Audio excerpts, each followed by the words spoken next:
তাহলে কেন 2 বছর 2.5 বছর পরে শাকিব খান এলো? এই 2-2.5 বছর ওয়েট করে যে তাহলে কেন 2 বছর 2.5 বছর পরে শাকিব খান এলো? আমি তো 1 বছর আমেরিকাতেই ছিলাম বাবুর জন্মের পরে। তারপরে যখন এসেছি তখন তার বাবা দেখেছি কথা বলেছে, কিন্তু তার সন্তানকে অনেক ভালোবাসে। তাহলে শেহজাদের সাথে কেন সে 2.5 বছর পর, অলমোস্ট 2 বছর পরে কেন দেখা করলেন? সন্তানকে, নিজের সন্তানকে কেন এতদিন পর দেখলেন? এই 2-2.5 বছর ওয়েট করে। অপু বিশ্বাস মিথ্যে কথা বলে, অপু বিশ্বাস মিথ্যে কথা বলে, অপু বিশ্বাস চুগলিবাজি করে, অপু বিশ্বাস কত নাকি করে, কপি করে, অপু বিশ্বাস এত কিছু করে, এত কিছু করে, কিন্তু প্রমাণ হয়। দেখুন দেখুন, আচ্ছা আপনারা বলুন ইন্টারভিউটা কার ছিল, অপু বিশ্বাসের না বুবলির? কার ছিল ইন্টারভিউটা? তো হ্যালো ফ্রেন্ডস, আমার চ্যানেলে সবাইকে স্বাগত। আশা করি সবাই ভালো আছো, ভালো থেকো, সুস্থ থেকো।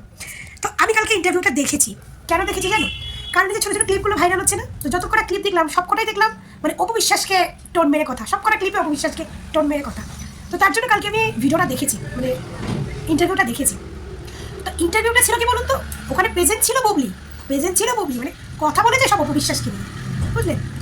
বুবলি ম্যাডাম নাকি কাউকে টোন করে না, কাউকে ঠেস মেরে কিছু বলে না, কাউকে খোঁচায় না। বাবা, বুবলি ম্যাডাম মিথ্যে কথা বলে না, তাহলে এই ভিডিওটা কি? হ্যাঁ, এই ভিডিওটা কি? যখন উচিত কথা মানুষ বলবে না, তখন এই সমস্ত মহিলাদের না কথার ভুল চেঞ্জ হয়ে যায়। কিন্তু এরা জানে না এটা সোশ্যাল মিডিয়ার যুগ, এটা সোশ্যাল মিডিয়ার যুগ। আমি আজকে যেটা বলবো 10 বছর 20 বছর পরেও কিন্তু সেটার প্রমাণ বার করা যাবে। এটা সোশ্যাল মিডিয়া, তারপরে হচ্ছে এরা মিডিয়া পার্সেন্ট। তাহলে এদেরটা তো আরও ইজি। এরা সোশ্যাল মিডিয়ায় এসে এত কিছু প্রকাশ করবে, এত তাড়াতাড়ি ভুলে যাবে? আরে আপনারই তো কথা, আপনার ছেলে বীরকে শাকিব খান নাকি 2.5 বছর পরে শাকিব খান মুখ দেখেছে। আর আপনি কি বলছেন আমি 1 বছর তো আমেরিকায় ছিলাম, তারপরে এসে একবার সাকিবের সঙ্গে যেই দ্বিতীয়বার সাকিবের নতুন করে আবার সাকিবের বাচ্চার মা হচ্ছে, সেই আপনার ভুল পাল্টে গেল? আপনারই তো মুখের কথা, আপনিই তো শাহরিয়াম নাজিম জয়ের ইন্টারভিউতে এসে কান্নাকাটি করে এগুলো বলেছিলেন, এত তাড়াতাড়ি ভুলে গেছেন? আপনি নাকি মিথ্যা কথা বলেন না, মিথ্যা কথার বাড়ির ধারে যান না, তাহলে এই কথাগুলো কি? এটা তো হাতে নাতে প্রমাণ। আপনার ছেলেকে ক বছর পর শাকিব খান দেখেছিল বীরকে, সেটা তো আপনি নিজেই এসে সোশ্যাল মিডিয়ায় বলেছিলেন কেঁদে কেঁদে।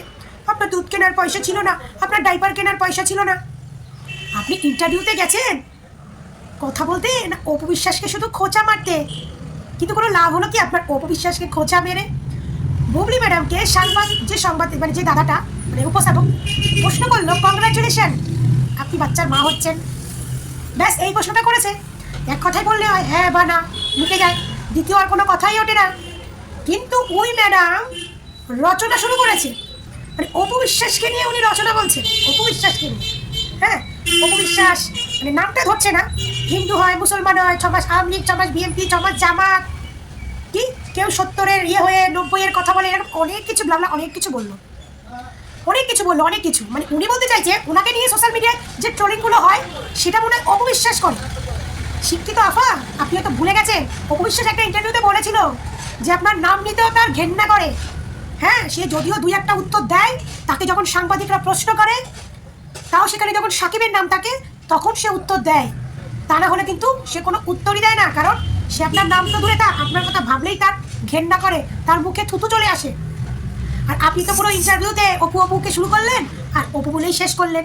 আপনাকে সাংবাদিক ভাই কি জিজ্ঞেস করলো, আপনি তো সেটা অপু বিশ্বাসকে নিয়েই রচনা পাঠ করে গেলেন।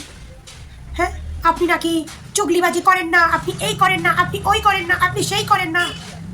তো বলি আপনি যাকে নিয়ে কথাগুলো বলছেন, যাকে নিয়ে বলছেন আপনার এখনো ডিভোর্স হয়নি, আপনি বিবাহিত, আপনি প্রেগনেন্ট হোক না সেটা আপনি মানে দর্শককে জানাতে চাইবেন না।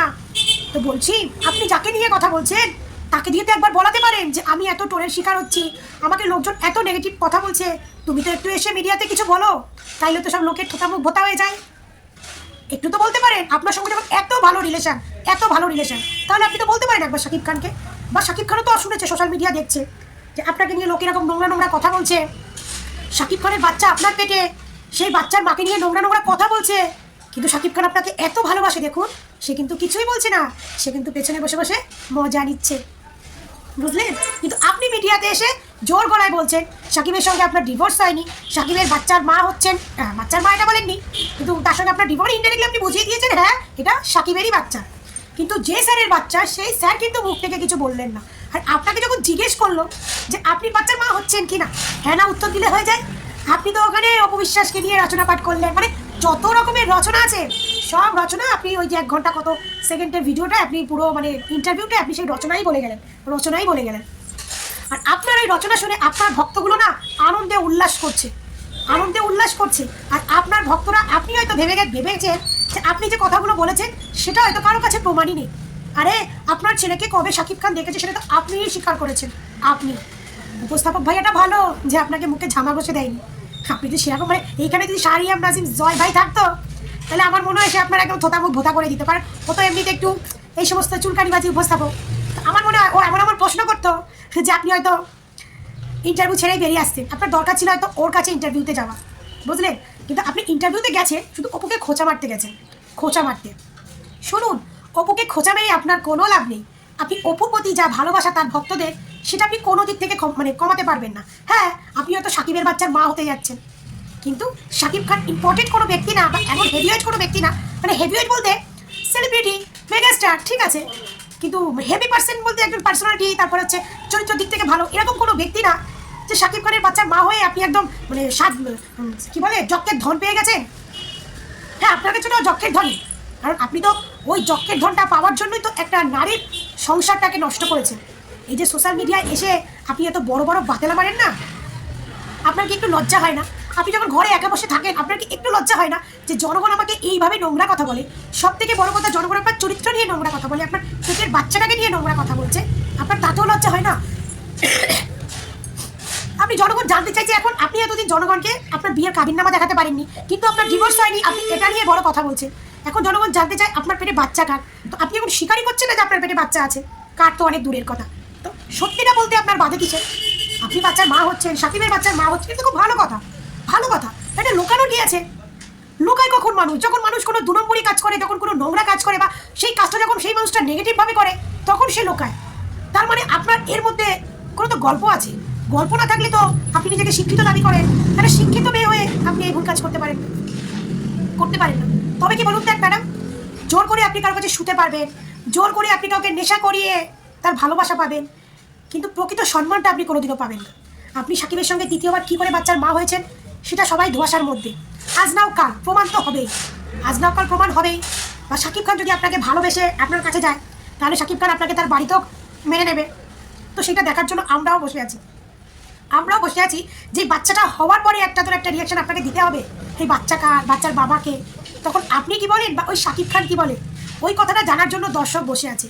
আর এই যে আপনার কান্নার ভিডিওটা সেই আগের বাচ্চাটার সময়, এই ভিডিওটাও দর্শক মনে রেখে দিয়েছে। দর্শক তো বলছে যে আপনি আবার এই অবস্থায় ফিরবেন, খুব দ্রুত ফিরবেন। আপনি মেগাস্টারের সন্তান পেটে নিয়ে আছেন, অথচ আপনি এই পেট নিয়ে এখন গার্মেন্টস কর্মীদের নাচ দেখাচ্ছেন, এই পেট নিয়ে ফটোশ্যুট করছেন, এই পেট নিয়ে আপনি ফিতা কাটতে যাচ্ছেন। আপনি মেগাস্টারের বউ, তাহলে আপনি মেগাস্টারের মান সম্মান নষ্ট করছেন না?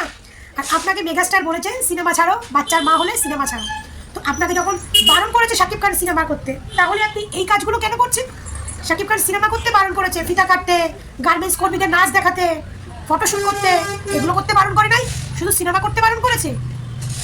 সিনেমা করতে কেন বলেন তো বলেছে শাকিব খান? ওই যে শাকিব খানের যখন গলায় দড়ি আটকে যায় না, ওই দড়িটা ছাড়াতে গেলে না সে একটা মানে এরকম মানে টাপ কিছু সত্য দিয়ে ফেলে, যে সত্যগুলো হয়তো যাকে দিচ্ছে তার মানা সম্ভব না। যেমন অপবিশ্বাসকে দিয়েছিল, অপবিশ্বাস মানেনি, আপনাকে দিয়েছে, আপনি বলছেন আপনি মানবেন, তো সিনেমার সত্যটা দিয়েছে মানলাম, কিন্তু আপনি যেগুলো করছেন এগুলো তো ওর থেকেও খারাপ। এই যে গার্মেন্টস কর্মীদের নাচ দেখিয়েছেন, এটা তো সব থেকে খারাপ। এগুলো কি করে করতে দিচ্ছে মেগাস্টার তার বউকে, তাও আবার পেটে বাচ্চা নিয়ে। আর যখন আপনাকে বাচ্চা নিয়ে সিনেমা করতে বারণ করেছে, সিনেমা আপনি করবেন না, আপনি এখন শাকিব খানের ঘরণী হয়ে থাকবেন। বলি ম্যাডাম, একটু গল্প কম দেন ম্যাডাম। শাকিব খান আপনাকে নিয়ে এক ছাদের তলে সংসার করবে, সেই কোয়ালিটি বা সেই ব্যক্তি শাকিব খান নয়। আপনি তার কাছে কদিন ছিলেন জানি না, আমরা তাকে চোখেও দেখিনি, না দেখে যেটুখানি বুঝে গেছি আপনি মনে হয় তার সঙ্গে থেকেও বুঝলেন না। অপবিশ্বাস তাও 9 বছর সংসার করেছে, এখন সে লুকিয়ে চুরি যাই করছে তাও করছে। আর আপনি তো সংসারে করতে পারলেন না, গুনে 9-10 বছর পার করে দিলেন। ওই 9-10 বছরে মনে হয় আপনি 9 দিনও শাকিব খানের সঙ্গে ছিলেন না। আপনি গল্প দিচ্ছেন, জনগণকে বোকা বানাবেন না ম্যাডাম। সত্যিটা কিন্তু প্রকাশ হবেই আজ না কাল। এটা হচ্ছে সোশ্যাল মিডিয়া, এটা মাথায় রাখবেন। খুব দ্রুত আবার আপনি আগের রূপে ফিরে আসবেন, তখন দেখবো আপনার ভক্তরা আপনাকে নিয়ে কি কথা বলে, সেইটা দেখার জন্য আমরাও বসে আছি। আর আমাদের অপবিশ্বাসকে খোঁচা মারতে আসবেন না। আমাদের অপবিশ্বাস আপনি কি করছেন না করছেন, আপনি সাকিবের কটা বাচ্চার মা হবেন না হবেন তার কোনো ধ্যান জ্ঞান নেই। সে কিন্তু তার কাজেই ব্যস্ত আছে, সাকিবের সঙ্গে কি তার যোগাযোগ নেই? তার কথা নেই তার ছেলের জন্য? সবই আছে, সে কি জানে না? সব জানে। তাকে দেখে বুঝতে পারছেন তার মনে কোনো কষ্ট হচ্ছে? আপনারা যেমন তেল মারে ওরকম তেলটা অপবিশ্বাসকেও মারে, বুঝলেন? যার সঙ্গে এত বছর সংসার করে তাকে ভালোবাসতে পারলো না, আর আপনি তো 2 দিন আপনারে ভালোবাসবে, তাও যদি আপনার মধ্যে এক্সট্রা কিছু থাকতো। আমরা ওয়েট করে বসে আছি আপনি ডেলিভারি হওয়ার পরে কিভাবে প্রেজেন্ট করবেন নিজেকে। ধন্যবাদ, ভালো থাকবেন। আর হ্যাঁ, অপবিশ্বাসকে নিয়ে যে রচনাটা ইন্টারভিউতে বলেছেন ভালো লেগেছে, অপবিশ্বাসেরও খুব ভালো লেগেছে, তার ভক্ত হয়ে আমাদেরও খুব ভালো লেগেছে। আপনি যে লোকচর্চা করতে পারেন আর কতটা পারেন সেটা আপনি প্রমাণ করে দিয়েছেন। আপনি পেছন থেকে খোঁচা দেন তো, আর ওপেন মিডিয়া এসে আপনি বলে দিলেন। এটাই হচ্ছে আপনার এই গবের চোদা ভক্তদের দেখানো যে মূর্খ চোদা, দেখ তোদের পরকীয়া রানীর ইচ্ছা। ভালো থাকবে।